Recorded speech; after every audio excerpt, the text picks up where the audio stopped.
Hey there, adventurous eaters and curious minds.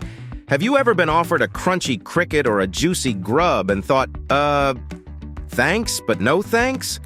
You're not alone. In many parts of the world, the idea of eating bugs still gets a hard pass. But what if I told you that in dozens of countries, insects aren't just food?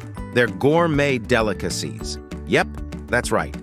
Today, we're diving into the surprisingly delicious, protein-packed, and culturally rich world of edible insects. And before you squirm, just remember, we all have our food quirks. I mean, who decided snails and garlic butter were fancy? Let's dig in right here on History of Food.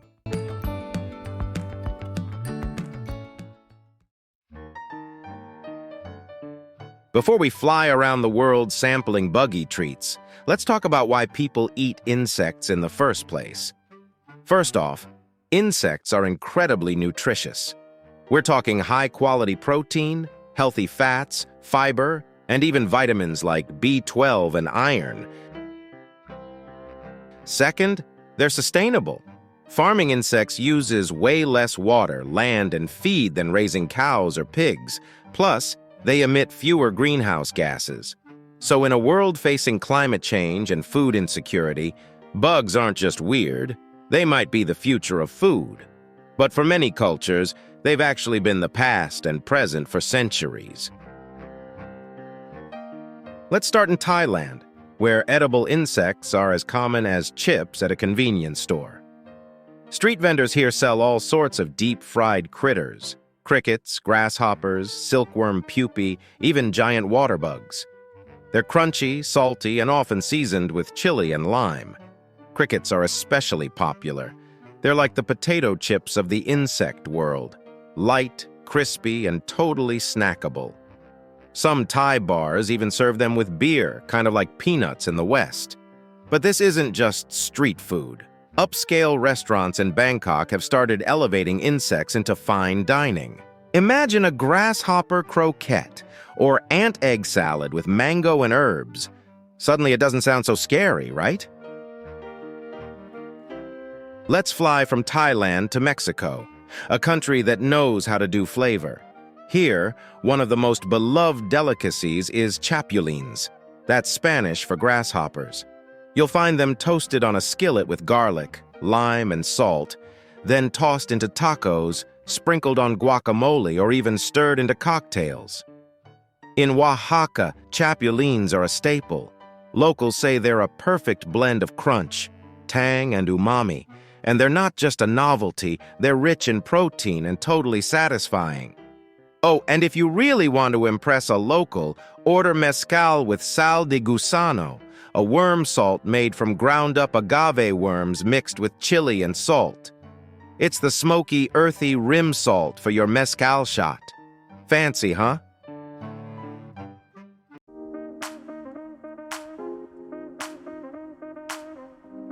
You might not think of Japan when you think of eating bugs, but in rural areas, it's a tradition. Let me introduce you to inago, a rice grasshopper simmered in soy sauce and sugar until they're glossy and sweet-savory. It's a countryside delicacy that's often served with steamed rice. Then there's hachinoko, or bee larvae. These are typically stewed and eaten with rice or in bento boxes. It may sound unusual, but fans say the flavor is nutty and rich, kind of like a soft cashew. There's even wasp crackers. Yep, rice crackers baked with actual wasps inside. Crunchy, both literally and figuratively. Moving on, in many African countries, insects aren't just delicacies. They're essential to survival and tradition. Take the Mopane worm, for example. It's actually a caterpillar. And in places like Zimbabwe and Botswana, it's a seasonal delicacy. People harvest them after the rains, dry them in the sun, and either eat them as is or cook them in stews with tomatoes and onions. They're chewy, hearty, and packed with protein. Some say they taste like beef jerky. Then there are flying termites, which come out after rains. In Uganda and parts of Nigeria, they're caught at night using lanterns, then roasted or fried until golden brown. They have a buttery texture and nutty flavor. Think cashews meets popcorn. Let's fly to another country. In China, especially in Yunnan province, you'll find entire bug buffets. We're talking scorpions, centipedes, silkworms, cicadas, even bees and bamboo worms. Some are deep-fried and served on skewers. Others are stir-fried with garlic and spices. It's a true culinary adventure. Silkworm pupae, for instance, are popular in markets. They're earthy and meaty, kind of like a mushroom meets liver combo. Not for everyone, but definitely worth trying at least once. In some areas, bugs are believed to have medicinal properties, boosting energy or warming the body during winter. Whether or not that's true, the flavors are bold, and the textures are an experience all their own. All right, for our next stop, this one's for the brave-hearted, deep-fried tarantulas in Cambodia. Yep, in the town of Skuon, these hairy eight-leggers are considered a crispy snack. Locals fry them until the legs are crunchy, but the body stays soft and juicy. Believe it or not, they taste kind of like crab. A little gamey, a little nutty, and yes, you're supposed to eat the whole thing, fangs and all. Why tarantulas? The tradition started during food shortages in the Khmer Rouge era. But over time, it evolved into a delicacy, and now it's a point of pride for many Cambodians. So, why do so many people still react with you instead of yum? Mostly it's cultural.